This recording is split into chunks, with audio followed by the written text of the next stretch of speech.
आपण डोळ्याचं ऑपरेशन कुठल्या सीझनमध्ये केलं पाहिजे? नमस्ते, मी डॉक्टर रिधिमा भगली, मेडिलेझर पुण्यामध्ये कॅटरॅक्ट आणि रिफ्रॅक्टिव्ह सर्जन आहे. हा खूप कॉमनली विचारला जाणारा प्रश्न आहे की माझं मोतीबिंदूचं ऑपरेशन आम्ही उन्हाळा, पावसाळा, हिवाळा कधी केलेलं जास्त योग्य आहे? तर खरं सांगायचं तर आपण म्हणजे वर्षभरात कुठल्याही महिन्यात कुठल्याही ऋतूत ऑपरेशन केलं तर त्याचा आउटकम, त्याचा रिझल्ट मिळणार आहे आपल्याला, त्याच्यामध्ये काही फरक पडत नाही.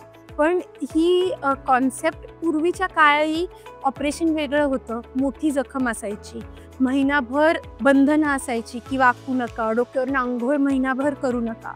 मग हे उन्हाळ्यामध्ये महिनाभर डोक्याला डोळ्याला पाणी न लावणं हे अवघड जायचं लोकांना, म्हणून त्या काळी उन्हाळा अवॉइड करायचे. पण आताच्या काळी जेव्हा ऑपरेशन अगदी मिनिमली इन्व्हेसिव्ह, म्हणजे अगदी 2 मिलीमीटरची जखम आहे, 3-4 दिवसामध्ये रिकव्हरी होते, जास्तीत जास्त आठवड्याभर डोळ्याला पाणी लावू नका.